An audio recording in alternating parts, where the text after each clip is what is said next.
Hi bazala bamzitho, welcome to Umgosi noMagatsheni. I am uMagatsheni. Umgosi wethu namhlanje bazala bamzitho, it's about uDominic, guys. Yesterday it was engathi gay pride day or eJoburg, yes, eJoburg yesterday. So uDominic there, guys, attended the event rocking imvunulo yesiZulu. Ikhona imvunulo it's Zulu traditional attire, and we know that few months back, if not few weeks back, uNgizo Mchunu was very angry because of this gay couple bebagcoka imvunulo. What this traditional attire is not supposed to be worn by. It's not supposed to be worn by gays, and it's not supposed to be worn by normal band. It's a traditional attire that is supposed to be worn by abantu basebukhosini, abantu ababuya to a royal family, guys, that they do have royal blood. And he feels like gay wearing this traditional attire, they are disrespecting AmaZulu as a whole, and they are disrespecting amasiko as black community, guys. So now, yesterday, Dominic wearing that thing. I know Dominic is one of the gay people who was so vocal about what Ungizo said. I, for one, I felt like Ungizo is being homophobic because I believe that abantu besilisa, gay at the end of the day, male, abantu besilisa. But uthe makayichaza on podcast and chill ukuthi yes, gay abantu besilisa, but le mvunulo igqoka abantu ababuye ebukhosini, abantu abanegazi lobukhosi ayigcoka nawo bana wani. I understood him, ayona lie. I just feel like imena ayikhipha ngayo was totally wrong. And I remember uthe ku that video abatshela ukuthi akumelanga bayigcoke, indlela bekabe ngayo was very wrong, it was homophobic futhi, because he even said so mizi thatha izitabani zakho uhambe nazo mabahambe bayofa, which is, I feel like that is hate comment, and lawo mazwi layo azo attract abanye abantu ukuthi bayenze into engekho right to the LGBTQ plus community. I'm one of the people who felt like Ungizo mela abe corrected and mela face mhlamba ama-charges like khona nje umvuzo bomela uthole for that words or axolise public apology, because I do not promote violent, guys. I am against violent, but let me just tell you, I know some of people they'll feel as if you're homophobic now. Mara masiba honest. Now I feel like Dominic wearing imvunulo kuba nochuku.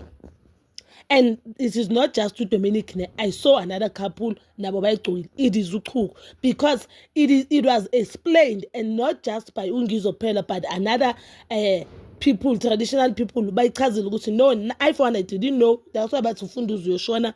I didn't know there's a specific attire for zihlukile, not everyone ugcoka lento le. I do know ukuthi kumaNdebele angazi umbhalo akumelanga ume kanje. I know, and even that one ngifunde on internet if the time abo mama bamaNdebele bakhuza abantu abagcoka umbhalo wabo ukuthi abawugcoki ngendlela right. And I felt like izinto ezinje abantu abazi more about amasiko wethu, imithetho yamasiko wethu, yibo mele basikhuze, and us as African okwethu ukuthi simamele. So them wearing that thing, I felt like banochuku.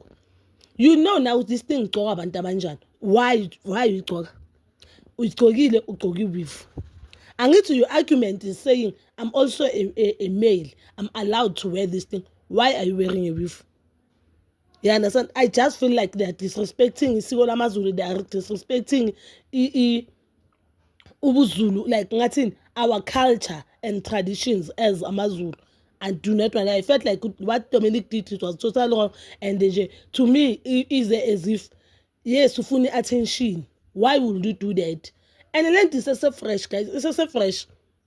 I was expecting Ungizo Kuluma something, but he didn't say anything. And at this point, I feel like the only person who think akuza uDominic, or the only people who have the right mind ukuthi bakuza uDominic amakhosi wethu. Amakhosi, I think they do have a law engaba protect ukuthi bakhuza abantu abamosha isiko lethu nesintu sethu, because I really don't understand, not unless I stand to be contradicted, guys. No, unless Leo Dominic it is allowed to talk unoma ubani. If logo, it is kudos. But if usagcokeli yona leya bebati abantu it's wrong, maybe abantu abathiza, I feel like abantu amakhosi wethu now they do have a right to step in and bakhuze this whole thing, because if sihlala sithula and seka amasiko wethu nama traditions wethu, amasiko ibuthina bethu as Africans and as black people kudlalwa ngakho kuzochubeka nje sogcina nje sabantu nje, you understand, singananto esiba proud ngayo. I feel like Dominic they were wrong.